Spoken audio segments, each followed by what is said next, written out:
Bapak Kepala Dinas beserta Ibu yang kami hormati, izin untuk melaporkan kegiatan-kegiatan ini dari persiapan sampai untuk pengembangan ke depan. Seperti yang kami ajarkan di sini, ada dua kegiatan. Yang pertama ini adalah geliat kegiatan Sabtu Budaya. Kemudian yang kedua adalah program pengembangan SMKPK. Mohon pada saatnya nanti kiranya Bapak Kepala Dinas untuk membuka program pengembangan SMKPK dan untuk meningkatkan geliat kami untuk kegiatan Sabtu Budaya. Yang pertama perlu kami sampaikan, untuk kegiatan Sabtu Budaya kami sudah melakukan beberapa bulan terakhir ini, 2-3 bulan terakhir. Mudah-mudahan ini menjadi kegiatan yang istiqomah untuk kami semuanya, yaitu mulai senam gemargatra, itu budaya sehat.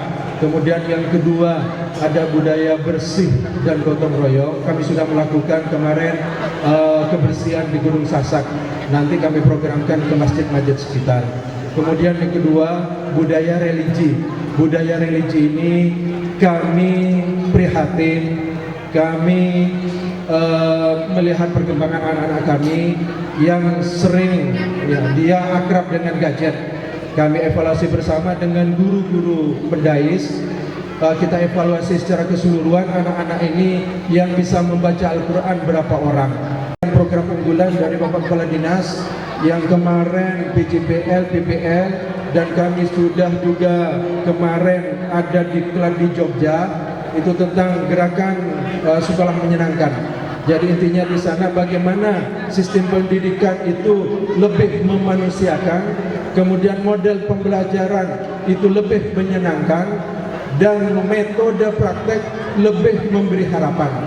Jadi ini kita kemas sehingga kita bentuk budaya kerja, sehingga anak-anak yang akan praktek di lapangan harus menyusun proposal dan mempresentasikan, sehingga anak-anak dia belum melakukan praktek sudah tahu biaya, sudah tahu produksi, taksasi produksi, bahkan bisa memprediksi keuntungan.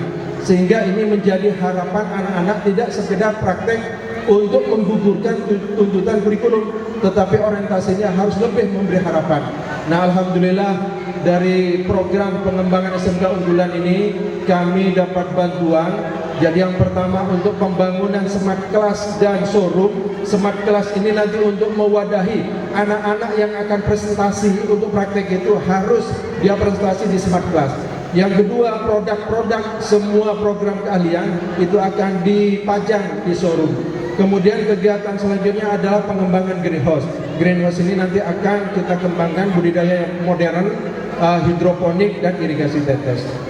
Kemudian selanjutnya untuk program SMKPK ini nanti akan kami rintis juga dalam implementasinya. Ini kami juga dapat pencerahan juga dari Kabid Kebudayaan untuk melakukan pembelajaran yang lebih menyenangkan.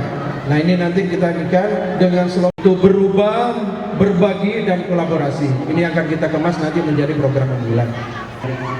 SMK 1 Kuripan yang terus mengalami perubahan, perkembangan baik dari sisi fasilitas, sarana, dan program serta kegiatan kita semua. Patut kita beri apresiasi dan bangga terhadap kemajuan SMK 1 Kuripan. Tepuk tangan semua dulu untuk SMK 1 Kuripan.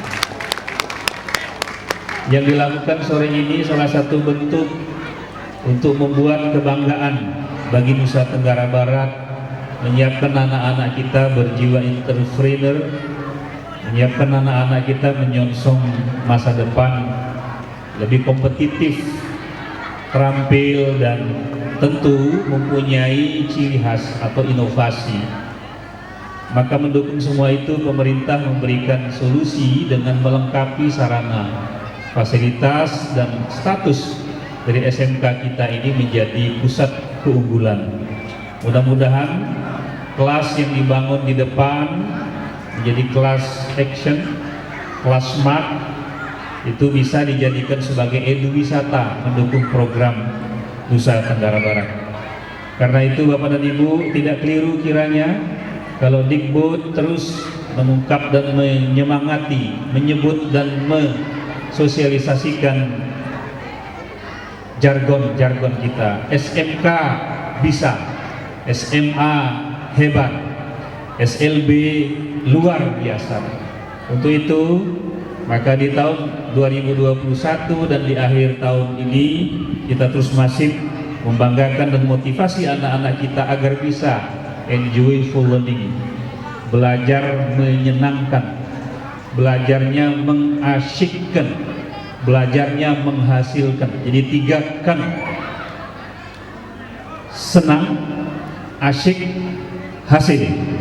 Baik, sekarang Tiang sudah bersama Kepala Dinas Pendidikan dan Kebudayaan Provinsi Nusa Tenggara Barat menghadiri acara geliat budaya yang ada di SMK Negeri 1 Puripan tentunya. Ya. Ini ada kolaborasi yang ditunjukkan, ada gelaran budaya yang ditunjukkan di sini. Apalagi yang diinginkan oleh Dikbud di SMK ini? Ya, kita mengelola pendidik dinas Dikbud itu harus mengcombine 3 dimensi: pendidikan, kebudayaan, riset dan teknologi. Nah, di SMK ketiga dimensi ini berjalan. Ya. Tadi dilihat ada beberapa aksi, itu arsitektur teatrikal dari sisi budaya. Bagaimana mereka bisa tampil kerjasama itu teatrikal dari pendidikan. Ternyata dikemas juga bagaimana pemanfaatan teknologi. Nah, kita berharap dan sedang kita bangun ini adalah enjoyful learning. Ya, bayangkan, seminggu dia belajar, anak tekun belajar, latihan, PR, jenuh dia. Maka kita sediakan ruang relaksasi 2 jam sampai 3 jam pelajaran untuk anak-anak ini bisa mengekspresikan dirinya. Dengan mengekspresikan dirinya itu, maka dia bisa lebih leluasa dan muncul kreativitas. Dan ini se-NTB kita lakukan. Apakah program ini akan terus dikembangkan atau stage? Setiap semester itu ada hal baru dari Dikbud. Kita mulai dulu dengan pojok ekspresi, kemudian ada SMK Gemilang Karya, kemudian ada Project and Production Biz Learning, kemudian ada juga kita semester ini ada Sabtu Budaya Senam Gemar Gatra, dan sedang saya mendesain yang disebut dengan Bakti SMK Gemilang Karya atau Bakti Dikbud Gemilang Karya. Dan sedang kita mendesain juga bagaimana sekolah-sekolah kita SMA dan SMK ini bisa masuk ke dalam pondok pesantren dan pondok pesantren bisa belajar di SMK. Saya sedang mendesain namanya multi entry exit system. Jadi bukan hanya sepintas, tetapi program pojok ekspresi sudah 1 tahun berjalan. Sekarang kita optimalkan dia di Sabtu Budaya. Jadi terus kita cari pola agar anak-anak ini belajarnya sukses, senang, asik, dia lalu betah di sekolahnya. Oke, terima kasih. Oke.